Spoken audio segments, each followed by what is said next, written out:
পৃথিবীর মধ্যে সবচেয়ে বড় পরাশক্তির একটা হচ্ছে ইসরায়েল।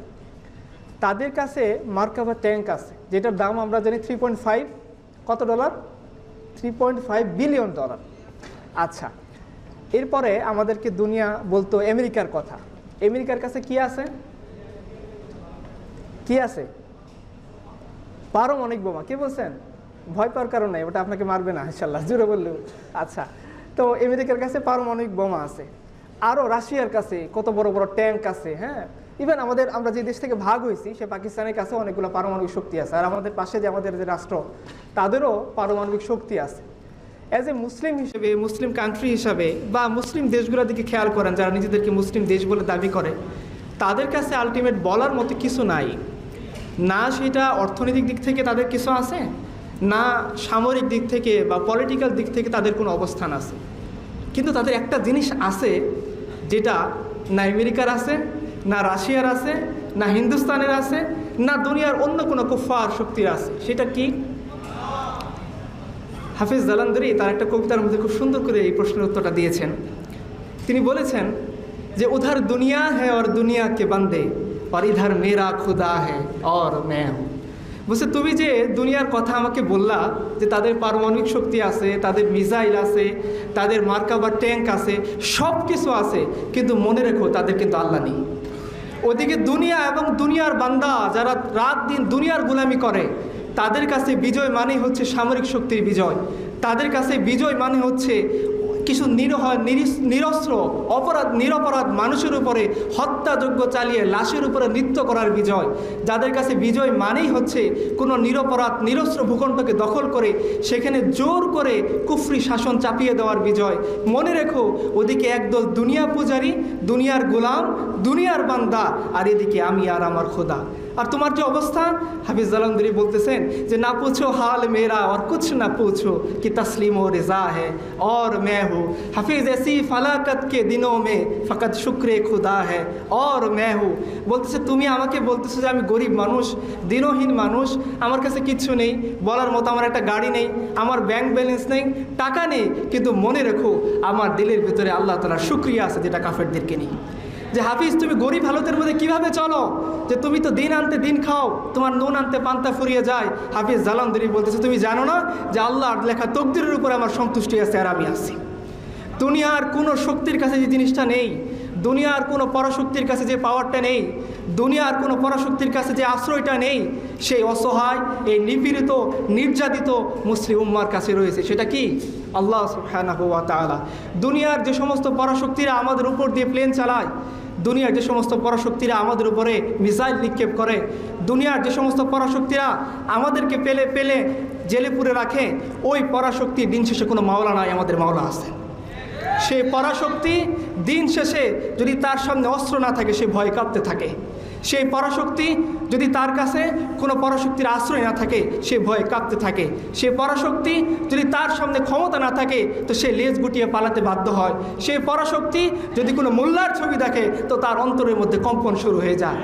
আর এই যে আমরা দরিদ্র, নিপীড়িত, দিনহীন, কিচ্ছু নেই, এই লোকগুলো যখন ওই পরাশক্তির সামনে, পরাশক্তি যখন তাকে মারার জন্যে মিসাইল নিক্ষেপ করে, তার দেহকে ক্ষত বিক্ষত করে দেয়, ওই পরাশক্তির ড্রোন যখন তাকে ভিডিও করার জন্য যায়, তখন এই নিপীড়িত, নির্যাতিত, নিষ্পেষিত মুসলিম উম্মার ইয়াহিয়া সিনওয়ার মৃত্যুর আগে সে লাঠি দিয়ে ওই পরাশক্তিকে পরাজিত করার জন্য যুদ্ধ চালিয়ে যায়। কিসের বলে? পরাশক্তির কাছে মার্কাভা ট্যাঙ্ক আছে, পরাশক্তির কাছে আল্লাহ নেই। পরাশক্তির কাছে মিসাইল আছে, পরাশক্তির কাছে আল্লাহ নেই। পরাশক্তির কাছে দুনিয়ার তাকত আছে, পরাশক্তির কাছে রহমান, সেই রহমানের দয়া নেই। সে রহমান, সেই গফফার, সে সাত্তার, সে রহিম, সে রহমান।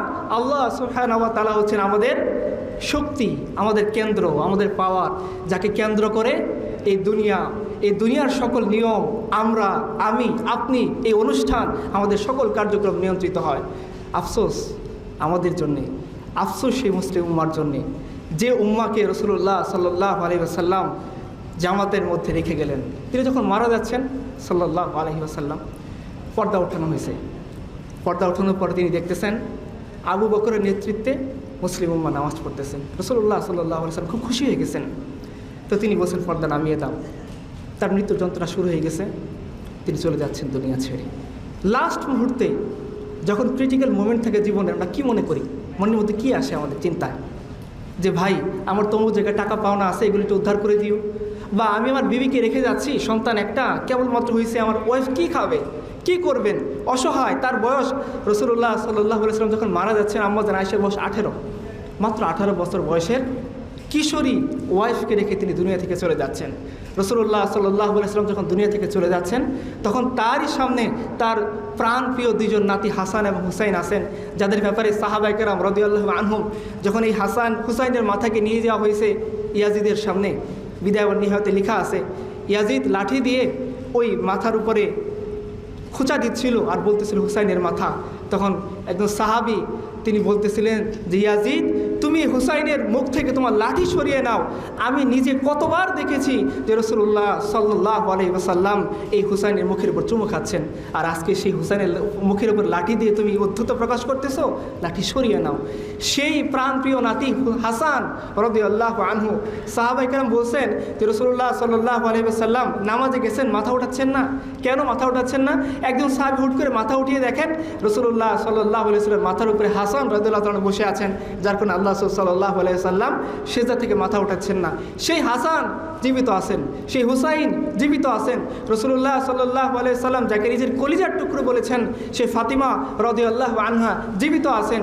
রাসূলুল্লাহ সাল্লাল্লাহু আলাইহি ওয়াসাল্লামের 9 জন স্ত্রী তারা জীবিত আছেন। কিন্তু রাসূলুল্লাহ সাল্লাল্লাহু আলাইহি ওয়াসাল্লাম যখন দুনিয়া থেকে চলে যাচ্ছেন, তিনি একটাই কথা বলতেছেন যে দেখো উম্মতেরা, তোমরা আমার শেষ উপদেশগুলো স্মরণ রাখো, তোমরা আসসালাত নামাজকে ঠিক রাখো, নামাজকে ঠিক রাখো, আর তোমরা তোমাদের অধীনস্থদের দিকে খেয়াল রাখো।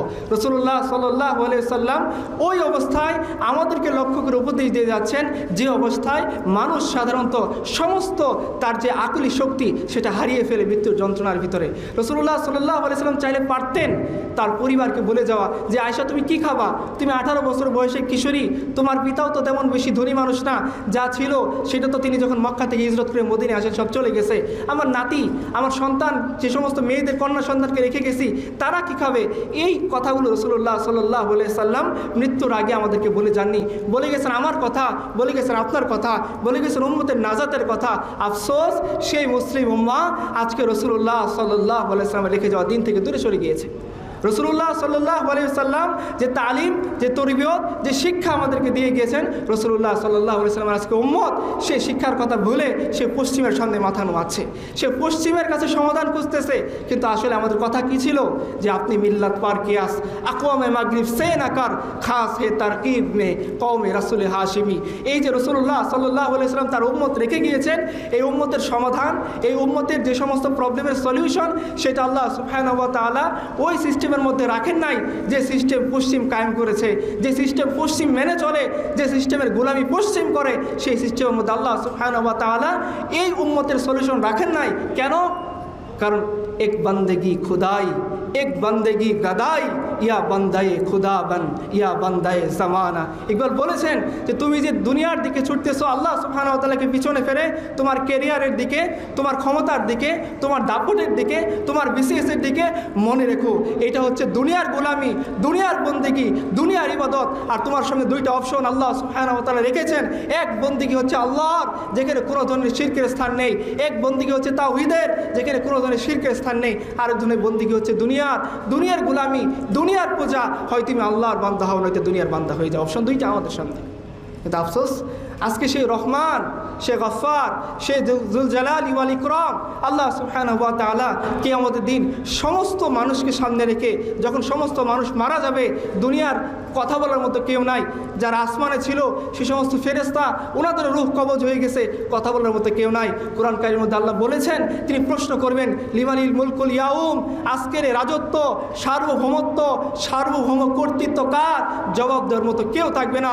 আল্লাহ সুবহানাহু ওয়া তাআলা তিনি নিজেই জবাব দেবেন লিল্লাহিল ওয়াহিদিল কাহ্হার। আজকের সমস্ত কর্তৃত্ব, সমস্ত সার্বভৌমত্ব, কর্তৃত্বের মুঠোয় যিনি আছেন তিনি হচ্ছে আল্লাহ সুবহানাহু ওয়া তাআলা, তার উপরে কোনো কথা নাই। আফসোস সেই মুসলিম উম্মাহ সেই সার্বভৌম আল্লাহকে রেখে সে সার্বভৌম মানুষের গোলামি করতেছে নিজে নাম দিয়ে। আজকে মুসলিম উম্মাহ, আফসোস যে মুসলিম উম্মাহ আজকে সে ক্যারিয়ারকে কীভাবে বেছে নিয়েছে? একদিকে আল্লাহ যেদিকে যেতে বলছেন সে তার বিপরীত দিকে হেঁটে গিয়ে তার ক্যারিয়ারকে বেছে নিয়েছে। কেন? একটু ভালো থাকার জন্যে? একটু ভালো খাওয়ার জন্যে, একটু ভালো পোস্ট পদবীর জন্যে, ওয়াল্লাহি ফাওয়াল্লাহি, একটু ভালো থাকা, একটু ভালো খাওয়া, একটু ভালো অস্ত্র, একটু ভালো তাকত শক্তি, এগুলোর মধ্যে আল্লাহ সুবহানাহু ওয়া তাআলা কোনো মানুষের মুসলিম উম্মার বিজয় রাখেন নাই। মুসলিম উম্মার বিজয়, মুসলিম উম্মার গায়রত, মুসলিম উম্মার সম্মান আল্লাহ সুবহানাহু ওয়া তাআলা রেখেছেন তার দিকে ফিরে যাওয়ার মধ্যে। যতক্ষণ পর্যন্ত আমরা সেই আল্লাহর দিকে, তার ক্ষমতার দিকে অবনত চিত্তে মাথা নোয়াতে না পারবো, তার উপর ইয়াকিন না রাখতে পারবো, যদি বলেন কাবার রবের কসম করে বলতেছি, আমাদের বিজয় কখনো আসবে না।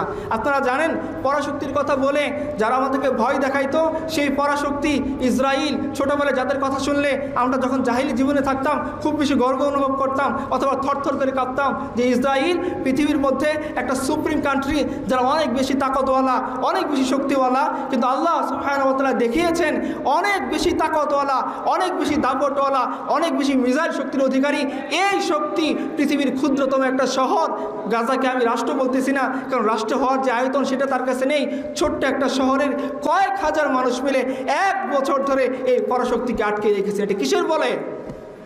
আল্লাহ সুবহানাহু ওয়া তাআলার বলে। যদি এরপরেও এত বড় এক্সাম্পল আমাদের সামনে থাকার পরেও যদি আমরা সেই আল্লাহর দিকে ফিরে নিয়ে আসি, দাড়ি টুপি আছে, পাগড়ি আছে, জব্বা আছে, কিন্তু দিলের ভিতরে আমার শিরক আছে, দিলের ভিতরে আমার আল্লাহ সুবহানাহু ওয়া তাআলার মুখাপেক্ষিতা নেই, দুনিয়ার মুখাপেক্ষিতা আছে, দিলের ভিতরে আমার চাকরির পোস্ট পদবীর ভয় আছে, কিন্তু আল্লাহ আমাকে ধরবেন, আল্লাহ আমার হিসাব দিবেন, আল্লাহ আমাকে জিজ্ঞাসা করবেন, সেই ভয় আমার নেই। আফসোস, সেই ভয় আমাদের কবে আসবে?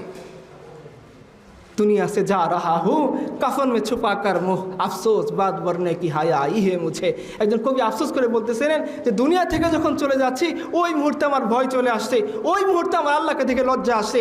না চাইলেও মানুষ আমাকে বাধ্য করে লাশের কাপড় মুড়ি দিয়ে দিয়েছেন। সারা জীবন লজ্জা ছিল না, আল্লাহর প্রতি উদ্ধত আচরণ করেছি। সারা জীবন লজ্জা ছিল না, আল্লাহ ডান দিকে যেতে বললে বাম দিকে গিয়েছি, সামনের দিকে যেতে বললে পিছনের দিকে গিয়েছি, হারামকে ছাড়তে বললে হারামকে আঁকড়ে ধরেছি, হালালকে আঁকড়ে ধরে থাকতে বললে হালাল থেকে দূরে সরে গেছি। যখন আমার মৃত্যু আসতেছে তখন সে আল্লাহকে দেখে লজ্জা অর্জন করে লজ্জান্বিত হয়ে তখন আমি ঠিকই আমার চেহারা কাফন দিয়ে ঢেকে রেখেছি, কিন্তু এটা আমার কি কাজে লাগবে? কবর में कोई पूछने वाला नहीं होती, शम्मा জ্বালা হতো উজালা नहीं होती। যে এমন একটা কবরে চলে গেলাম আল্লাহর ভয় নিয়ে, যেখানে দুনিয়া থেকে যত প্রকার আলো জ্বালানো হোক, দুনিয়া থেকে যত সাহায্য করা হোক, ওইখানে কোনো সাহায্য পৌঁছাবে না। যদি দুনিয়া থেকে খাবার পৌঁছানো হয় সেখানে খাবার পৌঁছাবে না, আলো দিলে সেখানে আলো পৌঁছাবে না, কথা বললে সেখানে আমার পর্যন্ত সাহায্য করার কেউ থাকবে না। ওই কবরে গিয়ে আমার আল্লাহর ভয় আসলো, ওই কবরে গিয়ে আমার আল্লাহর প্রতি লজ্জা আসলো। দুনিয়াতে তো আল্লাহ সুবহানাহু ওয়া তাআলা আমাদেরকে দিয়েছিলেন, এখানে অডিয়েন্স যারা আছেন যারা আসেন নাই অবশ্যই তাদের মধ্যে আল্লাহ তাআলা ইসলামের বুঝ দিয়েছেন, ইসলামের সমঝ দিয়েছেন। তারপরেও যদি আমরা সেই আল্লাহকে তাকওয়ার মনে না করি, আমরা যদি সেই আল্লাহকে সুপ্রিম পাওয়ার মনে না করি, আমরা যদি সেই আল্লাহর সামনে মাথা নত না হই, তাহলে সে কোন সেজদা আছে যেটা আমাদেরকে সে কিয়ামতের দিন আল্লাহর আযাব থেকে বাঁচাইতে পারবে? তেরে বয়ান মে নুকতায়ে তাওহীদ তো আ सकता है पर तेरे दिमाग में बुत खाना हो तो क्या कही। ইকবাল বলেছেন যে তুমি কথা বলো, তোমার কথাই হয়তো আল্লাহর বরত্ব প্রকাশ পায়, তুমি চলো, তোমার চলাই হয়তো আল্লাহর বরত্ব প্রকাশ পায়, কিন্তু তোমার দিলের মধ্যে আছে দুনিয়ার গোলামি, তোমার দিলের মধ্যে আছে দুনিয়ার বরত্ব, তোমার দিলের মধ্যে আছে আমেরিকার বরত্ব, তোমার দিলের মধ্যে আছে ইসরায়েলের বরত্ব। তোমার এই কথা, তোমার এই বক্তৃতা তোমার হাতে দিয়ে কী আসে যায়? মুসলিমরা আফসোস যে আল্লাহ সুবহানাহু ওয়া তাআলা সার্বভৌম ক্ষমতার অধিকারী, সে আল্লাহর প্রতি আমাদের কোনো ইয়াকিন নেই, কোনো বিশ্বাস নেই।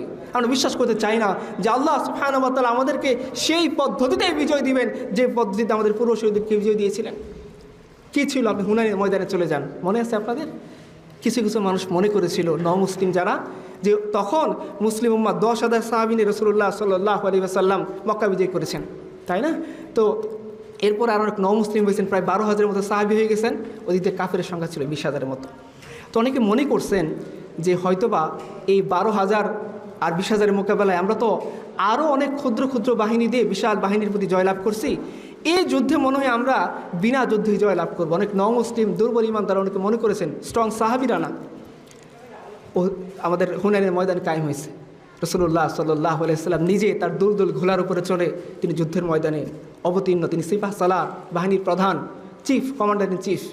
হঠাৎ করে দেখা গেল কাফেররা এমনভাবে আক্রমণ শুরু করছে, হুট করে রাসূলুল্লাহ সাল্লাল্লাহু আলাইহি ওয়াসাল্লাম বাহিনী যখন ময়দানে পৌঁছাইছে, ওরা আগে তীর নিয়ে রেডি ছিল, হুট করে তারা তীর বৃষ্টি শুরু করে দিছে।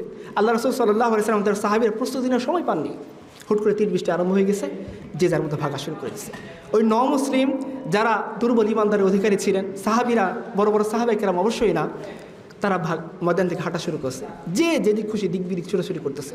রাসূলুল্লাহ সাল্লাল্লাহু আলাইহি ওয়াসাল্লাম ময়দানে আসছেন। ইতিহাসের কিতাব খুলে দেখেন, বিদায় ওয়ান নিহায়া পড়েন, সিরাত ইবনে হিশাম পড়েন। রাসূলুল্লাহ সাল্লাল্লাহু আলাইহি ওয়াসাল্লামের পাশে মুষ্টিমেয় কিছু সাহাবী 10-এর মতো, তার মধ্যে আছেন কি আবু বকর, ওমর, উসমান, আলী, রাসূল সাল্লাল্লাহু আলাইহি ওয়াসাল্লামের চাচাতো ভাই, তারপর হচ্ছেন তার আরেক চাচাতো ভাই আবু সুফিয়ান ইবনুল হারিস, আবু সুফিয়ান ইবনুল হারব না, আবু সুফিয়ান ইবনুল হারিস। এই ম্যাক্সিমাম 10 জন সাহাবী তার রাসূলুল্লাহ সাল্লাল্লাহু আলাইহি ওয়াসাল্লামের পাশে। আপনারা দেখেন আপনাদের যে নেতা, সে রাসূলুল্লাহ সাল্লাল্লাহু আলাইহি ওয়াসাল্লামের ইয়াকিন দেখেন, রাসূলুল্লাহ সাল্লাল্লাহু আলাইহি ওয়াসাল্লামের বিশ্বাস দেখেন, রাসূলুল্লাহ সাল্লাল্লাহু আলাইহি ওয়াসাল্লামের দৃঢ়পদ ভঙ্গি আপনারা দেখেন। যখন তার অন্যান্য দুর্বল চিত্তের অধিকারী লোকেরা তাকে ছেড়ে চলে যাচ্ছে বহু দূরে, তার সামনে 20,000 কাফেররা তাকে টার্গেট করে আক্রমণ করার জন্য এগিয়ে আসছে। সেই মুহূর্তে আমাদের নেতা, আমাদের বিশ্বনবী, আমাদের রাহবার, আমাদের পথ প্রদর্শক, আমাদের মডেল পুরুষ নবী মুহাম্মদুর রাসূলুল্লাহ সাল্লাল্লাহু আলাইহি ওয়াসাল্লাম কী করেছেন? ইতিহাসের পাতাকে জিজ্ঞাসা করেন ইমাম ইবনে কাসির, তিনি বলবেন আমি তোমাকে শোনাচ্ছি ওই মুহূর্তে রাসূলুল্লাহ সাল্লাল্লাহু আলাইহি ওয়াসাল্লাম কী করেছেন। তিনি তার খচ্চর দুলদুলকে নিয়ে, যে গাধা আপনারা জানেন তার স্পিড কম থাকে, সে দৌড়াতে পারে কম, ওই গাধার উপর সওয়ার হয়ে তিনি তার বাহনকে হাঁকাচ্ছেন আর বলতেছেন আনা নবিউল্লাহ কাযিব আনা আব্দুল মুত্তালিব, যে আমি মিথ্যা নবী নই, আমি সত্য নবী, আর আমি আব্দুল মুত্তালিবের বেটা। চলো আমার সাহাবীরা, যার কানে আমার আওয়াজ পৌঁছাচ্ছে, চলো শত্রু বাহিনীর সামনের দিকে। ইতিহাস বলতেছেন নবী করিম সাল্লাল্লাহু আলাইহি ওয়াসাল্লাম 20,000-এর বাহিনী দেখে ভীত হয়ে যাননি, তিনি প্রকম্পিত হয়ে যাননি। তার অনেক সাথী তাকে ছেড়ে দূরের দিকে চলে যাচ্ছে, এটা দেখে তিনি ময়দান ছেড়ে পালাননি, তিনি বরঞ্চ তার দুলদুলকে হাঁকিয়ে সামনের দিকে এগিয়ে যাচ্ছেন, পড়তেছেন কবিতা, জাগরণী সঙ্গীত। আপনারা জানেন রাসূলুল্লাহ সাল্লাল্লাহু আলাইহি ওয়াসাল্লাম তার জীবনের মধ্যে খুব কমই ছন্দবদ্ধ কথা ব্যবহার করছেন, কিন্তু সেই হুনাইনের প্রান্তর ছিল এমন একটা প্রান্তর যেখানে আপনারা রাসূলুল্লাহ সাল্লাল্লাহু আলাইহি ওয়াসাল্লামের সেই ইয়াকিনের, সেই সাহসিকতার দৃষ্টান্ত খুঁজে পাবেন। যখন শত্রু বাহিনী তাকে টার্গেট করে মারার জন্য এগিয়ে আসতেছে, যখন শত্রু বাহিনী তাকে আঘাত করার জন্য টার্গেট করে এগিয়ে আসতেছে, যখন তার সাথে 10 জনের বেশি সাহাবায়ে কেরাম নেই, তখন ওই মুহূর্তে আমাদের নবী সাল্লাল্লাহু আলাইহি ওয়াসাল্লাম সেই এক আল্লাহর উপর ভরসা করে এগিয়ে যাচ্ছেন। কারণ রাসূলুল্লাহ সাল্লাল্লাহু আলাইহি ওয়াসাল্লাম জানেন যে আল্লাহ সুবহানাহু ওয়া তাআলা তাকে ওয়াদা দিয়েছেন যে আল্লাহ সুবহানাহু ওয়া তাআলা এই দিনকে অবশ্যই বিজয়ী করবেন, এই দিনকে অবশ্যই নবীজির মাধ্যমে গালেব করবেন। নবী সাল্লাল্লাহু আলাইহি ওয়াসাল্লাম ততক্ষণ পর্যন্ত দুনিয়া থেকে আল্লাহর কাছে যাবেন না যতক্ষণ না জাজিরাতুল আরবের বুকে আল্লাহর দিন কায়েম হচ্ছে। এই যে ইয়াকিন, এই যে বিশ্বাস, সেটা রাসূলুল্লাহ সাল্লাল্লাহু আলাইহি ওয়াসাল্লামের দিলের ভিতরে গালেব ছিল, প্রতিষ্ঠিত ছিল, যার কারণে 20,000 বাহিনীর ভয় তার দিলকে প্রকম্পিত করতে পারেনি। তিনি এক আল্লাহর উপর ভরসা করে সাহাবায়ে কেরামকে সাথে নিয়ে, মাত্র 10 জন সাহাবীকে সাথে নিয়ে তিনি বলছেন সাহাবীরা চলো শত্রু বাহিনীর সামনে আক্রমণ করো। ইতিহাস সাক্ষী, যুদ্ধের মোড় ঘুরে গেছে, কাফেররা পরাজিত হয়ে গিয়েছে। আজকে আপনারা, আজকে আমরা, আজকে আমাদের ইতিহাস, আমাদের সমাজ যে শক্তিকে শক্তি মনে করে কাঁদতে থাকে, সে তো আল্লাহ সুবহানাহু ওয়া তাআলার সামনে মশার ডানা পরিমাণ সমান মূল্য রাখে না। রাসূলুল্লাহ সাল্লাল্লাহু আলাইহি সাল্লাম হাদিসের মধ্যে বলে গেছেন, পুরো দুনিয়া যদি আল্লাহ সুবহানাহু ওয়া তাআলার সামনে একটা মশার ডানা সমান মূল্য রাখতো, আল্লাহ সুবহানাহু ওয়া তাআলা কোনো কাফেরকে এক ঢোক পানি পান করতে দিতেন না। আজকে সেই কাফেরের ভয়ে আমাদের দিল কাঁপতে থাকে। অথচ আমার রব, আমার আল্লাহ, যে আল্লাহ সুবহানাহু ওয়া তাআলা আমাদেরকে বিজয়ের ওয়াদা দিয়েছেন, সে আল্লাহর প্রতি আমাদের ইয়াকিন কাজ করে না, সে আল্লাহর প্রতি ভয় কাজ করে না। আমিও সিজদা দেই, সিজদা পরে থেকে চাকরির দিকে, আমিও সিজদা দেই, সিজদা পরে থেকে আমার বসের দিকে, আমিও সিজদা দেই, সিজদা পরে থেকে ট্রেনের সময়ের দিকে। আমার রব, যে আল্লাহ সুবহানাহু ওয়া তাআলা বলেছেন যে ও বান্দা, নামাজ আমি এবং তোমার মধ্যে ভাগাভাগি করে নিয়েছি, তুমি পড়তেছো আলহামদুলিল্লাহি রাব্বিল আলামিন, রহমানের কাছ থেকে জবাব আসতেছে, আমার বান্দা আমার প্রশংসা করতেছে। তুমি পড়তেছো আর রহমানি রহিম, রহমানের পক্ষ থেকে জবাব আসতেছে, আমার বান্দা আমার গুণগান করতেছেন। আপনি যখন শেষে গিয়ে শেষ করলেন গায়রিল মাগদুবি আলাইহিম ওয়ালাদ-দাল্লিন, আল্লাহ বলতেছেন যিনি 7 আসমানের রব, 7 জমিনের রব, আমার আপনার রব, সমস্ত আরশ কুরসির রব, তিনি বলতেছেন যে আমার বান্দা তুমি যা চাইছো তা দিয়ে দেওয়া হয়েছে, তোমার সমস্ত দোয়া কবুল করে ফেলা হয়েছে। সে আল্লাহর সামনে সেজদা দিচ্ছি, দিল পড়ে আছে কোথায়? और उन्होंने भी सजदा किया, पर इस सजदा का अजब अंदाज है, इन्होंने वो सजदा किया जिस पर खुदा का नाज है। আমরা ওরকম সেজদা করতে পারিনি। চলে যান আপনাদের লিডার হুসাইন রাদিয়াল্লাহু তাআলার কাছে। কারবালার ময়দান কায়েম হয়ে গিয়েছে, তার পরিবারের সমস্ত মানুষ নিহত হয়ে গিয়েছেন, কয়েকজন নারী আর তার শিশু সন্তান আলী রাদিয়াল্লাহু আনহু নামে যিনি নাম রেখেছেন, সেই বাচ্চা সন্তান ঘরের ভিতরে, তাঁবুর ভিতরে কাতরাচ্ছেন। তার ওয়াইফ আছেন, তার বোন আছেন, তার ভাগিনা আছেন, ভাইপো আছেন, সব কিছুকে সামনে রেখে আমাদের ইমাম হুসাইন রাদিয়াল্লাহু আনহু যখন ময়দান ময়দানে দাঁড়িয়ে গেলেন তার সন্তানকে নিয়ে, যে আমার সন্তানকে একটু পানি পান করতে দাও। ইয়াজিদের সৈন্যরা এক ফোঁটা পানি দিচ্ছে না। তিনি বলতেছেন এই কারবালার এই ফুরাতের প্রান্ত থেকে আরে গাধা পানি পান করতেছে, কুকুর পানি পান করতেছে, হিংস্র জীব জানোয়ার পান করতেছেন, আর রাসূলুল্লাহ সাল্লাল্লাহু আলাইহি ওয়াসাল্লামের বংশধর পানি ছাড়া এই দুনিয়া থেকে চলে যাবে। এই দৃশ্য কীভাবে হয়? একটু পানি আমাকে পান করতে দাও। ইতিহাসের কিতাব খোলেন, বিদায় নিহায় বলবে যে ওই সময় সে তার সন্তানের দিকে লক্ষ্য করে তীর নিক্ষেপ করা হয়েছে। হুসাইন রাদিয়াল্লাহু তাআলা আনহু সে আল্লাহর উপর ভরসা করে বলতেছেন, হে আল্লাহ তুমি আমার কুরবানি কবুল করে নাও। অনেকে তো সেজদা করে, হুসাইন সেজদায় পড়ে গেছেন, ইয়া আল্লাহ আমার বংশধরকে সামনে নিয়ে তোমার দিনে রক্ষার জন্য এগিয়ে আসছি, তুমি আমার কুরবানি কবুল করো। আমিও সেজদা করি, হুসাইনও সেজদা করে। হুসাইনের সেজদা আর আমার সেজদার মধ্যে ফারাক আপনি চিন্তা করে দেখেন। जिन्होंने अपने बच्चों की जनाजा कंधों पर उठाया वो हुसैन, जिन्होंने सब कुछ खोकर भी कुछ ना खोया वो हुसैन। সব কিছু বিলীন করে দিয়েছেন আল্লাহর জন্যে, এরপরে যিনি পরাজিত হন নাই তিনি হোসেন। আর আজকে আমি আপনি আল্লাহর প্রতি সেই সার্বভৌমত্বের বিশ্বাসকে হারিয়ে ফেলে এমন অপদস্থ জাতিতে পরিণত হয়েছি যে আজকে কাফির মুশরিকরা আমাদের গোনাই ধরে না। কি লাভ ছিল এই জীবন নিয়ে, কি লাভ এই যৌবন নিয়ে, কি লাভ এই বিলাসিতা নিয়ে, কি লাভ এই প্রোগ্রাম নিয়ে, যদি আমাদের প্রোগ্রাম, আমাদের দিনী কাজ, আমাদের পদক্ষেপ সে আল্লাহ মুখে আমাকে না করে। যে আল্লাহ সুবহানাহু ওয়া তাআলা বলতেছেন, আলাম তাআলাম আন্নাল্লাহা লাহু মুলকুস সামাওয়াতি ওয়াল আরদ। ও আমার বান্দারা, অডিয়েন্সরা, তোমরা জানো না যে তোমরা এমন আল্লাহর ইবাদত করো যে আল্লাহ সুবহানাহু ওয়া তাআলা আসমান জমিনের সার্বভৌম কর্তৃত্বের অধিকারী, তবু কেন সে আল্লাহর দিকে ফিরে আসো না? যে আল্লাহ তোমাদেরকে যে নিজাম দিয়েছেন সেই নিজামের দিকে কেন ফিরে আসো না? আজকে তোমাকে ডেমোক্রেসির বিরুদ্ধে বললে তুমি যে জেগে ওঠো, ডেমোক্রেসির বিরুদ্ধে কেউ আলাপ তুললে তার বিরুদ্ধে আলাপ করো। আল্লাহর বিরুদ্ধে যখন আলাপ হয় তখন তুমি কেন আলাপ তুলো না? যখন রসুলের বিরুদ্ধে আলাপ হয় তখন তুমি কেন আলাপ তুলো না? তোমার ক্যারিয়ার ভার্সেস দিন, তোমার অবস্থান ভার্সেস দিন, তোমার টাকা পয়সা ভার্সেস দিন, যখন দিনের সাথে ক্যারিয়ারের সংঘর্ষ, দিনের সাথে টাকা পয়সার সংঘর্ষ, দিনের সাথে নিজের অবস্থানের সংঘর্ষ, তখন তুমি কেন আমার দিনের ছায়া আশ্রয় নেও না? আর এটা তো সেই দিন যে দিন বদরের ময়দানে 313 জনের বিপরীতে 1000 জনের মোকাবেলায় বিজয় এনে দিয়েছেন। এই দিন তো সেই দিন যে দিন হুনাইনের ময়দানে 12,000-এর মোকাবেলায় 20,000 ছিল, আল্লাহ সুবহানাহু ওয়া তাআলা বিজয় এনে দিয়েছেন। আর এই দিন তো সেই দিন আহজাবের যুদ্ধের মধ্যে 3,000-এর মোকাবেলায় 10,000 ছিল। শেষ পর্যন্ত আপনারা জানেন ইতিহাসের কিতাব বলতেছে যে কাফেররা তাদের যে ড্যাগ ছিল, তাদের তাবুত ছিল, এগুলো নিয়ে তারা পালিয়ে যেতে বাধ্য হয়েছে। এটা কি সেই দিন না? এটা কি সেই রব না যে রব বদরের ময়দানে বিজয় দিয়েছেন, যে রব আমাদেরকে হুনাইনের ময়দানে বিজয় দিয়েছেন, যে রব ফতে মক্কা দিয়েছেন, যে রব আমাদেরকে ইয়ারমুকের যুদ্ধে বিজয় দিয়েছেন, যে রব আমাদেরকে এমন শক্তি দিয়েছেন? কোন শক্তি? চলেন ইতিহাসের পাতাকে জিজ্ঞাসা করেন। রাসূলুল্লাহ সাল্লাল্লাহু আলাইহি ওয়াসাল্লামের সাহাবী সাদ ইবনে আবি ওয়াক্কাস রাদিয়াল্লাহু আনহু তিনি যখন সমুদ্রের মধ্যে দাঁড়িয়ে গিয়েছেন, দরিয়ার মধ্যে, দাজলা নদীর মধ্যে, তিনি জিজ্ঞাসা করতেছেন, ও আমার সঙ্গীরা তোমরা কি চাও? এই যে আল্লাহ সুবহানাহু ওয়া তাআলার দিন সেটা এই পর্যন্তই সীমিত হয়ে যাক, নাকি দরিয়ার ওই পাশে নিয়ে যাব?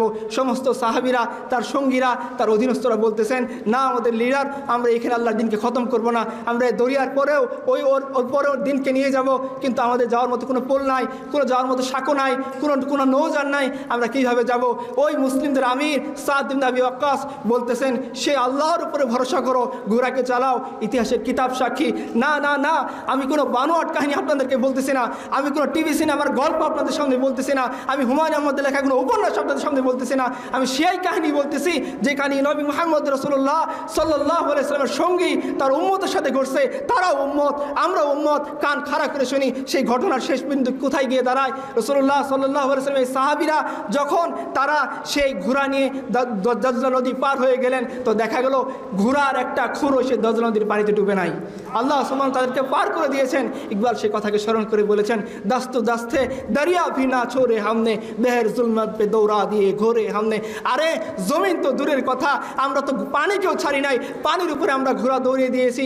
এই যে সাহাবায়ে কেরাম কিসের উপর ভিত্তি করে তার পানির উপর ঘোড়া ছুটিয়ে দিয়েছেন? ব্রিজের উপর ভিত্তি করে, সাঁকুর উপরে বেস করে, নাকি নৌজানের উপর ইয়াকিন করে? না ভাই, নৌজানের উপর ইয়াকিন করে না, ব্রিজের উপরে ইয়াকিন করে না, কোনো দুনিয়ার তাকতের উপর ইয়াকিন করে না, এক আল্লাহর উপর ইয়াকিন করে তারা তাদের ঘোড়াকে দরিয়ার বুকে চালিয়ে দিয়েছেন। ফলে কি হয়েছে? ফলে যখন দেখতেছিল শত্রু বাহিনী, এরা কারা যারা দরিয়ার বুকে ঘোড়া চালিয়ে এই পাশে চলে আসতেছে, ওরা বলতেছে খবরদার এই বাহিনীর সাথে যুদ্ধ করে বিজয় লাভ করার স্বপ্ন দেখো না। এরা এমন বাহিনী যাদেরকে না আসমান আটকাইতে পারবে, না জমিন আটকাইতে পারবে, না দুনিয়ার কোনো শক্তি তাদেরকে আটকাইতে পারবে। এই দৃশ্য দেখার পরে কাফেরা ময়দান ছেড়ে ভেঙে চলে গিয়েছে। এটা কোন শক্তি ছিল আমাকে বলেন প্রিয় ভাইরা? আমেরিকার শক্তি? এটা কি রাশিয়ার শক্তি? এটা ইসরায়েলের শক্তি? এটা মিসাইল পাওয়ারের শক্তি? না ভাই, এটা মিসাইল পাওয়ারের শক্তি না, এটা দুনিয়ার তাকত না, এটা মার্কাবা ট্যাঙ্কের শক্তি না, এটা ড্রোনের শক্তি না, এটা সেই শক্তি যার জবাব আমরা এক পাহাড়ি মোল্লার কাছে যাই। পাহাড়ি মোল্লাকে গিয়ে সবাই যখন বোঝাচ্ছিল যে আপনি যে ভাইকে আশ্রয় দিয়েছেন সেই ভাইকে যদি আপনি আশ্রয় না তুলে দেন আমেরিকার হাতে, তাহলে আপনার যে ইমারত আল ইসলামিয়া সেটাকে তারা তছনছ করে দিবে। তারা ওয়াদা করেছে 6 মাসের মধ্যে ইমারত বলে কিছু থাকবে না, একেবারে মাটির সাথে মিশিয়ে দেবে। সেই পাহাড়ি মোল্লা কান খাড়া করে শোনেন, তিনি সাহাবীদের শতাব্দীর মানুষ নন, তিনি আমাদের শতাব্দীর মানুষ। যে শতাব্দীর মধ্যে আমি আপনি বসবাস করতেছি, তারও তো জওয়ানি ছিল, তারও তো যৌবন ছিল, তারও তো দুনিয়া ছিল, তারও তো পরিবার ছিল, তারও ইমারত ছিল, তারও ক্ষমতা ছিল, আপনার আমার তো বেশি ছিল। আমরা 57,000 বর্গমাইল গর্ববোধ করি, তার বর্গমাইল হয়তো আমাদের চেয়ে বেশি ছিল। এই পাহাড়ি মোল্লা রহমতুল্লাহ আলাই তিনি বলতেছিলেন, আরে শুনে রাখো, যারা আমাকে বুঝাইতে আসছো যে এই ভাইকে যদি আমি শত্রুর হাতে তুলে না দিই তাহলে তারা আমি ইমারতকে ঘুরিয়ে দেবে, আরে শোনো, ওই শত্রুরা ওয়াদা করেছে তারা 6 মাসের মধ্যে ইমারত ঘুরিয়ে দেবে, আর আমার রব ওয়াদা করেছেন আমাকে তিনি বিজয় করবেন। আমি দেখতে চাই কার ওয়াদা সত্য হয়। আরে ভাই, তো আমাদেরই শতাব্দীর মানুষ। সব কথা বাদ দেন, সাহাবায়ে কেরাম তো বহুত দূরের কথা, তাদের ইয়াকিনের সঙ্গে যদি আমাদেরকে দাঁড় করানো হয় মিসমার হয়ে যাবে সমস্ত অহংকার। তাদের সামনে যদি দাঁড় করিয়ে দেওয়া হয় মিসমার হয়ে যাবে সমস্ত আমল। তাদের সামনে যদি দাঁড় করিয়ে দেওয়া হয় বলার মতো কোনো কিছু থাকবে না। এই পাহাড়ি মোল্লা রহমতুল্লাহি আলাই, তার সামনে যদি আমাদেরকে দাঁড় করিয়ে দেওয়া হয়, বলেন সে জবাবটা কি হবে? কি হবে সে জবাবটা? যে আল্লাহ সুবহানাহু ওয়া তাআলার সামনে আমরা দিতে পারবো? আল্লাহ সুবহানাহু ওয়া তাআলার সামনে বলতে পারবো? আল্লাহ বলবেন, একদিকে আমি আমার তাকুতের কথা বর্ণনা করছিলাম যে দুনিয়ার সমস্ত শক্তি আপনারা চলে যান রাসূলুল্লাহ সাল্লাল্লাহু আলাইহি সাল্লামের কাছে। হিজরতের আগে তাকে ধরার জন্য সমস্ত কাফের ঐক্যবদ্ধ হয়ে গেছে, সেই ঘটনা আপনারা জানেন। তার ঘরকে আক্রমণ করা হয়েছে। দুনিয়ার সমস্ত হিসাব, দুনিয়ার সমস্ত ক্যালকুলেশন বলতেছে এই মুহূর্তে নবী সাল্লাল্লাহু আলাইহি সাল্লাম বাঁচা সম্ভব না। কারণ আবু জেহেল বুদ্ধি করে সমস্ত বড় বড় গোত্র থেকে ছেলে পেলে বাছাই করে এনে মুহাম্মদ সাল্লাল্লাহু আলাইহি ওয়াসাল্লামের ঘরকে আক্রমণ করেছে। এখন দুনিয়ার সমস্ত হিসাব বলতেছে আজকে নবী সাল্লাল্লাহু আলাইহি ওয়াসাল্লাম খতম হয়ে যাবে। রাসূলুল্লাহ সাল্লাল্লাহু আলাইহি ওয়াসাল্লাম এই নিয়ে মোটেও চিন্তিত নন। তিনি আলীকে বলতেছেন, আলী তুমি এই যে আমার আমানতের ধন সম্পদ সেটাকে নিয়ে তুমি যথাযথ প্রাপক যারা তাদেরকে পৌঁছে দিবা এবং মদিনায় গিয়ে আমার সাথে দেখা করবা। আজকে যুবকরা আলী হতে চান, দেখেন যখন শত্রুরা রাসূলুল্লাহ সাল্লাল্লাহু আলাইহি ওয়াসাল্লামের বাহিনী রাসূলুল্লাহ সাল্লাল্লাহু আলাইহি ওয়াসাল্লামকে মারার জন্য ঘেরাও করে রাখছে, জীবন বিপন্ন, নিশ্চিত মৃত্যু। এই মুহূর্তে রাসূলুল্লাহ সাল্লাল্লাহু আলাইহি ওয়াসাল্লাম আমানতের ভার দিচ্ছেন আলীকে, আর আলী বলতেছেন, ইয়া রাসূলুল্লাহ আপনি নিরাপদে চলে যান, আমি আপনার বিছানায় রিস্ক নিয়ে পড়ে থাকবো এবং আমি সত্যি সত্যি আপনার যে সমস্ত হকদার আছে তাদেরকে আমানতের মাল বুঝিয়ে দিয়ে মদিনায় গিয়ে আপনার সাথে দেখা করব। কেন আলী রিস্ক নিচ্ছেন? আলী জানেন রাসূলুল্লাহ সাল্লাল্লাহু আলাইহি ওয়াসাল্লাম মিথ্যা কোনো কথা বলেন না। আরে তিনি তো এমন নবী যিনি কখনো বানিয়ে কথা বলেন না। তিনি তো এমন নবী যখন তার ওয়াইফের বিরুদ্ধে অপবাদ দেওয়া হয় তিনি ওই ছাড়া কোনো প্রশ্ন করেন না। সেই নবী যেহেতু বলছেন যে মদিনায় গিয়ে আমার সাথে দেখা করবা, তার মানে দুনিয়ার কোনো শক্তি আলীর জীবন নিতে পারবে না। আলী এই ইয়াকিন রাখতেন, যার কারণে আলী বড় একটা রিস্ক নিয়ে ওই বিছানায় থেকে গেলেন। রাসূলুল্লাহ সাল্লাল্লাহু আলাইহি ওয়াসাল্লাম দুনিয়ার সমস্ত ক্যালকুলেশনকে ভুল প্রমাণ করে দিয়ে তিনি বের হলেন। বের হয়ে দেখেন যে কাফেররা সত্যি তার ঘরকে ঘেরাও করে রাখছেন। তিনি সেই দিকে পাত্তা দেননি, তিনি বালু নিয়ে কুরআন কারীমের আয়াত পড়ে তাদের দিকে নিক্ষেপ করেছেন এবং আল্লাহ সুবহানাহু ওয়া তাআলা বলতেছেন যে ও নবী তুমি তো নিক্ষেপ করেছো, প্রত্যেকটা মানুষের চোখে চোখে, প্রত্যেকটা কাফেরের চোখে চোখে পৌঁছে দিয়েছে আমি আল্লাহ নিজে। যখন কাফেরদের চোখে চোখে সেই বালি পৌঁছে গেল, কাফেররা চোখ মুছতে লাগলো। রাসূলুল্লাহ সাল্লাল্লাহু আলাইহি ওয়াসাল্লাম যাকে মারার জন্য কাফেররা উৎপেতে আছে, সামনে দাঁড়িয়ে আছে, তাদের সামনে দিয়ে রাসূলুল্লাহ সাল্লাল্লাহু আলাইহি ওয়াসাল্লাম বের হয়ে মদিনার পানে হাঁটা শুরু করলেন। কাফেররা তার নাগাল পেল না। এটা কি ভাই? এটা কি? রাসূলুল্লাহ সাল্লাল্লাহু আলাইহি ওয়াসাল্লাম জানতেন যে আল্লাহ সুবহানাহু ওয়া তাআলা ততক্ষণ পর্যন্ত তার মওত দিবেন না যতক্ষণ এই দিন জমিনের বুকে জাজিরাতুল আরবের প্রতিষ্ঠা হচ্ছে। এই ইয়াকিন তার দিলের ভিতরে ছিল। তিনি চলে যাচ্ছেন, মাঝপথের কাহিনী, তিনি যে গারে সৌরের মধ্যে আসছেন, তো গারে সৌরের কাছাকাছি কাফেররা চলে আসছে এবং আবু বকর বলতেছেন, ইয়া রাসূলুল্লাহ তারা যদি মাথাটাকে আরেকটু নিচা করে তাহলে তো আমাদের দেখে ফেলবে, আমরা তো ধরা খেয়ে গেলাম। এই নবী সেই মুহূর্তে গারে সৌরের সঙ্গীকে লক্ষ্য করে বলতেছেন, হে আবু বকর তুমি হতাশা পেও না, হতাশাগ্রস্ত হয়েও না, তুমি হাল ছেড়ে দিও না, ইন্নাল্লাহ মা'ানা, আমাদের সাথে আল্লাহ আছেন, তিনি আমাদেরকে বিজয়ী করবেন। এই নবী চলে যাচ্ছেন সামনের দিকে, দেখেন সামনে যেতে যেতে সুরাকা ইবনে মালিক তার নাগাল পেয়ে গেছে। কাফিরদের পক্ষ থেকে বলা হয়েছে নবী সাল্লাল্লাহু আলাইহি সাল্লামকে যে ধরে দিতে পারবে তাকে 100 লাল উট হাদিয়া দেওয়া হবে, মনে করেন 100টা মার্সিডিজ ব্র্যান্ডের গাড়ি দেওয়া হবে। কাফিররা ছুটতে ছুটতে রাসূল সাল্লাল্লাহু আলাইহি সাল্লামকে ট্রেস করতে তার পায়ের ছাপ ধরে রাসূলুল্লাহ সাল্লাল্লাহু আলাইহি সাল্লাম তার সাহাবী আবু বকরকে সুরাকে নাগাল পেয়ে গেছেন। আবু বকর রাসূলুল্লাহ সাল্লাল্লাহু আলাইহি সাল্লাম উটের পিছনে বসে আছেন, আল্লাহ রাসূল উটের সামনে বসে আছেন। তিনি বলতেছেন, ইয়া রাসূলুল্লাহ, আমাদেরকে তো সুরাকা ইবনে মালিক নাগাল পেয়ে গেছে, এখন কি হবে? রাসূলুল্লাহ সাল্লাল্লাহু আলাইহি সাল্লাম ইতিহাসের কিতাব পড়েন, রাসূলুল্লাহ সাল্লাল্লাহু আলাইহি সাল্লাম মাত্র একবার পিছনের দিকে তাকিয়ে কনফার্ম হয়েছেন যে হ্যাঁ সুরাকা ইবনে মালিক আসলে কতখানি কাছাকাছি চলে আসছে। ওয়াল্লাহি এরপর রাসূলুল্লাহ সাল্লাল্লাহু আলাইহি সাল্লাম একবারের জন্য পিছনের দিকে তাকিয়ে ভয় পাননি, বরং তিনি বলতেছিলেন, আবু বকর, আল্লাহ আমাদের সাথে আছেন, তিনি সাহায্য করবেন। ইতিহাসের কিতাব খুলেন, সুরাকা যখন রাসূলুল্লাহ সাল্লাল্লাহু আলাইহি সাল্লাম পিছন পিছন চলে আসতেছিল, সাথে সাথে তার ঘোড়া মাটির বালির মধ্যে ডেবে গেছে, সে আর আগাতে পারেনি। এটা কোন ইয়াকিন ছিল, কোন বিশ্বাস ছিল? আমেরিকার উপরে ইয়াকিন, রাশিয়ার উপরে ইয়াকিন, ইন্ডিয়ার উপরে ইয়াকিন, ইসরায়েলের উপরে ইয়াকিন, পাওয়ারের দুনিয়ার শক্তির উপরে ইয়াকিন? না ভাই, এক আল্লাহর উপরে ইয়াকিন, এক আল্লাহর উপরে বিশ্বাস, এক আল্লাহর সামনে মাথা নোয়ানোই ছিল মুসলিম উম্মার গৌরবের বিষয়। আফসোস, আজকে মুসলিম উম্মা, এই মুসলিম উম্মার যুবকরা আজকে বিসিএস না পেলে তারা কেঁদে তাদের বুকে কেঁদে কেঁদে তার বিছানা ভাষায়। আজকের এই মুসলিম উম্মা এক অথর্ব নারীর জন্যে সে বসে বসে কাঁদে, কারণ তার নারী 7 দিন ধরে তার মেসেজে রিপ্লাই দিচ্ছে না। এই যে আমাদের অবস্থান, এই অবস্থা আমাদের কবে পাল্টাবে? একটা কাফের ঘটনা বলে শেষ করে দিন, আমাদের সময় চলে আসতেছে। আপনারা জানেন যে বাদশাহ আব্রাহা সে যখন মক্কায় আসলো, মক্কা কাবাঘরকে ধ্বংস করে দেওয়ার জন্যে, তো কাবাঘরে এসে সে কথা বলতেছে। 200 উট আব্দুল মুত্তালিবের সিজ করেছে। আব্দুল মুত্তালিবকে ডাকছে, তুমি মক্কার সম্ভ্রান্ত বড় নেতা, তোমার সাথে আমি একটু কথা বলতে চাই। তো বাদশাহ আব্রাহার দুধ গিয়ে আব্দুল মুত্তালিবকে ডেকে আনছে। ডেকে আনার পর বাদশাহ আব্রাহা বলতেছে যে আমি তোমাদের পূর্বপুরুষদের গৌরবকে ধ্বংস করে দিতে চাই, তোমার কি মত? তো আব্দুল মুত্তালিব খুব স্পষ্ট করে একটা কথা বলছেন যে দেখো, এই ঘরের একজন মালিক আছেন, আর এই উটের মালিক আমি। তুমি আমার 200 উট সিজ করেছো, তুমি এই 200 উট ফেরত দাও। এই কাবা ঘরের একজন মালিক আছেন, তিনি বুঝবেন তুমি তার সাথে কী করবা না করবো। আব্দুল মুত্তালিব 200 উট ফেরত দিয়েছে। আব্দুল মুত্তালিব চলে গেছে, কাবার গিলাফ ধরে কয়েকজন মুষ্টিমেয় সর্দারকে রেখে বাকি সবাইকে সে বের করে দিয়েছে যে চলে যাও, বাদশাহ আব্রাহার সাথে মোকাবেলা করার মতো হিম্মত আমাদের নেই। কারণ বাদশাহ আব্রাহা হাতি বাহিনী নিয়ে আসছে, যে হাতি বাহিনীর সাথে আমরা পরিচিত না, তখন আর কী করা যায়? তখন তাদেরকে বলছে তোমরা পাহাড়ে গিয়ে আশ্রয় নাও। সবাই পাহাড়ে গিয়ে আশ্রয় নিয়েছে এবং আব্দুল মুত্তালিব তার কয়েকজন মুষ্টিমেয় নেতৃস্থানীয় লোককে নিয়ে কাবার সামনে দাঁড়িয়ে আছে। কাবার গিলাফ ধরে সে একটা কথা বলতেছিল যে হে আল্লাহ, একজন গোলাম, তাকেও যদি কোনো দায়িত্ব দেওয়া হয়, তাকেও যদি কোনো দায়িত্ব অর্পণ করে দেওয়া হয়, কিছু মানুষকে যদি তার অধীনস্থ করে দেওয়া হয়, একজন সাধারণ হাফসি গোলামও তো সেই দায়িত্ব ঠিকঠাকভাবে পালন করে। আর আল্লাহ, তুমি তো সবার উপরে ক্ষমতাবান, তুমি কি তোমার এই ঘরকে শত্রু বাহিনীর করুণার উপরে ছেড়ে দেবা? এই কথা বলে আব্দুল মুত্তালিব একটু পরে সে নিজেও গিয়ে পাহাড়ে আশ্রয় নিয়েছে। আজকে আমাদের আফসোস করে বলতে হয়, এই আব্দুল মুত্তালিব যার ভাগ্যে ইমান নসিব হয়নি, সে আব্দুল মুত্তালিব শিরক মিশ্রিত থাকা অবস্থায়, শিরকের মধ্যে নিমজ্জিত থাকা অবস্থায় সে আল্লাহর উপর যতটা ভরসা রেখেছিল, আল্লাহর উপর যতটা অভিমান করে কথা বলেছিল, আল্লাহকে যে যতটা সে আপন মনে করেছিল, আফসোস মুসলিম উম্মাহ আজ সে আল্লাহকে এতটা বেশি আপন মনে করে না। আব্দুল মুত্তালিবের থেকে তো আমাদের শিক্ষা নেওয়া দরকার, রাসূলুল্লাহ সাল্লাল্লাহু আলাইহি ওয়াসাল্লাম থেকে শিক্ষা নেওয়া দরকার, রাসূলুল্লাহ সাল্লাল্লাহু আলাইহি ওয়াসাল্লাম সাহাবীদের থেকে শিক্ষা নেওয়া দরকার। আমরা ঠিক জানি না যে আমরা ঠিক কার কাছ থেকে শিক্ষা নিচ্ছি, কার কাছে গিয়ে মাথা নোয়াচ্ছি। পশ্চিম বলতেছেন ডেমোক্রেসি গ্রহণ করো, তোমাদের দিনের রাস্তা খুলে যাবে, বাস ডেমোক্রেসির সামনে মাথা নোয়াচ্ছি। আমরা কিতাব লিখতেছি ইসলামী গণতন্ত্র, পশ্চিম বলতেছে সমাজতন্ত্র গ্রহণ করো, বাস আমরা সেটা মেনে নিচ্ছি। কিতাব লিখতেছি ইসলামী সমাজতন্ত্র, কালকে যদি পশ্চিম বলে ইসলামী সমকামিতা, আমরা হয়তো সেটাও মেনে নিব।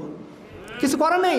পশ্চিমের দিকে যেভাবে আমরা তাকিয়ে আসি, পশ্চিমকে যেভাবে রব মানিয়ে নিয়েছি, আমাদের আবার চিন্তা করা দরকার যে না না ভাই, একমাত্র আমাদের রব হচ্ছেন আল্লাহ, যিনি আসমান জমিনের সার্বভৌম ক্ষমতার অধিকারী। তার কুরসি কত বড়! আল্লাহ বলতেছেন, বান্দারা শুনে রাখো, ওয়াসিয়া কুরসিয়ুস সামাওয়াতি ওয়াল আরদ, তিনি এত বড় সত্তা যার কুরসি সমস্ত আসমান জমিনকে পরিব্যাপ্ত করে আসে। আর শোনেন, হাদিসের কিতাব থেকে ঘটনা শোনেন। হাদিস বলতেছে, আমরা যে প্রথম আসমান দেখি, এটা দ্বিতীয় আসমানের তুলনায় ছোট্ট একটা ফুটবলের মতো বা ছোট্ট একটা আংটির মতো। দ্বিতীয় আসমান তৃতীয় আসমানের তুলনায় এরকম ছোট্ট আংটির মতো।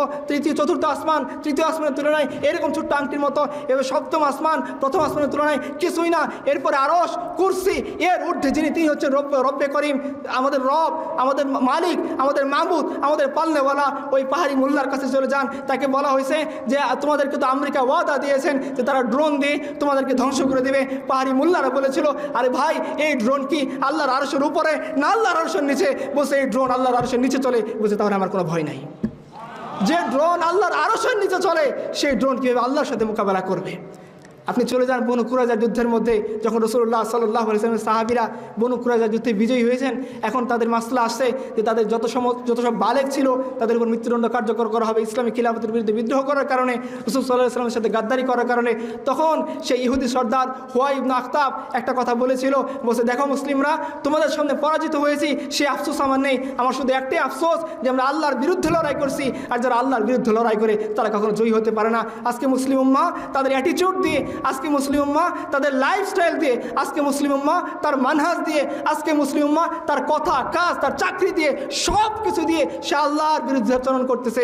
আর বলতেছেন আল্লাহ কেন আমাকে বিজয় দেন না, আর বলতেছেন কেন আমরা নির্যাতিত, আর বলতেছেন কেন আমরা মাজলুম। ভাই আমরা মাজলুম না, সাময়িক পরীক্ষা আমাদের উপর আসতে পারে, আমরা হীনবল না, সাময়িক পরীক্ষা আমাদের উপর আসতে পারে। সাহাবা কেরামের উপর পরীক্ষা আসছিল, তারাও পরীক্ষা দিয়ে পাশ করেছেন, তারাও পরীক্ষা দিয়ে সামনে এগিয়ে গিয়েছেন, তারাও আল্লাহর সামনে শাহাদাতের নজরানা পেশ করেছেন। কিন্তু এমন শতাব্দী হইতে পাওয়া যাবে না যে সাহাবা কেরাম আল্লাহর দিনকে ছেড়ে দিয়ে কোনো শক্তিশালী ক্ষমতাবান কোনো পরাশক্তির সামনে মাথা নুয়াইছেন, বরং আমরা ইতিহাসের মধ্যে পাই সাহাবাই কেরাম ইতিহাসের বড় পরাশক্তি রুস্তমের সামনে গিয়ে বলতেছেন তোমার সামনে অপশন তিনটা। বলছে কি? বলছে ইসলাম কবুল করো, শান্তিতে থাকবা। বলছে পারবো না। ঠিক আছে, তোমার সামনে 2 নম্বর অপশন, তুমি আমাদের অধীন হও, জিজিয়া দাও, আমাদের অধীনে চলে আসো, নিরাপদে থাকবা। রুস্তম বলতেছে পারবে না। বলছে 3 নম্বর অপশন, এই তলোয়ার আমার এবং তোমার মধ্যে সমাধান করবে। কই কিসের ভয়? কিসের ভয় ছিল তাদের মধ্যে? কিসের কি ছিল? কিছুই ছিল না। তারা যিনি গেছেন রবি ইবনে আমর, আমাদের পিতা, চলে যান। দেখেন তিনি যখন ঢুকতেছেন, প্রহরীরা বলতেছে তোমাকে ঢুকতে দেব না, তোমার পোশাক স্মার্ট না, তোমার ঘোড়া স্মার্ট না, তুমি আসছো ভাঙা একটা সওয়ারি নিয়ে, তলোয়ারও ঠিকঠাক নেই। রবি ইবনে আমর বলতেছিলেন আমার কোনো ঠেকা পড়েনি যে আমি গিয়ে তোমার সেনাবাহিনী, তোমার সেনাপ্রধানের সাথে দেখা করব। তোমার সেনাপ্রধান আমাকে খবর দিয়েছেন আটকাই দাও, আমি এখান থেকে চলে যাব তাড়াতাড়ি। রুস্তম বলতেছিল তাকে আসতে দাও। আমাদের পিতা রবি ইবনে আমর রাদিয়াল্লাহু আনহু ওই ভাঙা রোগাক্রান্ত তার গাধা নিয়ে সেটা নিয়ে চলে গেছেন, ভাঙা তলোয়ার নিয়ে সেটা নিয়ে ঢুকে গেছেন। সে তার গায়ে ছেঁড়া জামা ছিল সেটা নিয়ে তিনি ঢুকে গেছেন। ঢুকে কী করেছেন? লাল গালিচা যেটা বিছানো ছিল, সে ইরানের কিসরা কাইসারের ধন সম্পদের কথা আপনারা জানেন, কি পরিমাণ গর্জিয়াস হতে পারে সেটা আপনারাই কল্পনা করেন। সেই গালিচাকে ফুরু করে তিনি তলোয়ারকে গেঁথে সেখানে ঘোড়া বাঁধছেন, রুস্তমের চেয়ারের উপর দিয়ে পাড়া দিয়ে গিয়ে রুস্তমের চেয়ারের সামনে বসছেন, বসে তিনি প্রস্তাবনা দিয়েছেন। এইটা হচ্ছে পুরুষত্ব, এইটা হচ্ছে বিশ্বাস, এইটা হচ্ছে ইয়াকিন। এই জন্য কবি বলেছেন শাহকে তাকাব্বুর সে ভি দবকর না রাহা হুঁ মে, আখির কিস বার গায়ে খাস কা গাদা হুঁ মে। আগের যদি আমি এই সমস্ত পরাশক্তিকে দেখে ভয় করি, তাহলে আমি কোন আল্লাহর গোলাম, কোন আল্লাহর দরবেশ, কোন আল্লাহর বান্দা? যে আল্লাহর সার্বভৌম ক্ষমতা আমার দিলের ভিতরে ভয় সৃষ্টি করতে পারে না, যে আল্লাহর সার্বভৌম ক্ষমতা আমার দিলের ভিতরে কাঁপন সৃষ্টি করতে পারে না, যে আল্লাহর সার্বভৌম ক্ষমতা আমার দিলের ভিতরে বিশ্বাস সৃষ্টি করতে পারে না, সেই আল্লাহর বন্ধন দিকে আমি করি, আমার অ্যাটিটিউড সেটা প্রমাণ করে না। আল্লাহ সুবহানাহু ওয়া তাআলা আমাদেরকে সে আল্লাহর দিকে ফিরে আসার তৌফিক দান করুক, যে আল্লাহ আসমান জমিনকে বানাইছেন এবং তিনি ক্লান্ত হন নাই, যে আল্লাহ আমাদেরকে বানাইছেন তিনি ক্লান্ত হন নাই, যে আল্লাহ কখনো নিদ্রা যান না, যে আল্লাহ কখনো ঘুমান না, যে আল্লাহ কখনো ছুটির দরকার পড়ে না, তিনি কখনো কর্মবিরতি নেন না, সেই সার্বভৌম সুপ্রিম ক্ষমতার অধিকারী সে আল্লাহ সুবহানাহু ওয়া তাআলার দিকে আমরা যতক্ষণ পর্যন্ত ফিরে না আসবো, আমাদের পক্ষে কখনোই বিজয় অর্জন করা সম্ভব না। মঙ্গলদের সময়ে একবার একজন শাইখ তার কিছু বকরি চড়াচ্ছিলেন, তো মঙ্গলদের যে প্রধান ছিল তার মেয়ে তাকে বলতেছে যে তোমরা তো একসময় সম্মানিত ছিলা, তোমরাই তো বলো ইসলাম মানলে পরে তোমাদেরকে আল্লাহ সুবহানাহু ওয়া তাআলা বিজয়ী করবেন, কই এখন তো দেখতেছি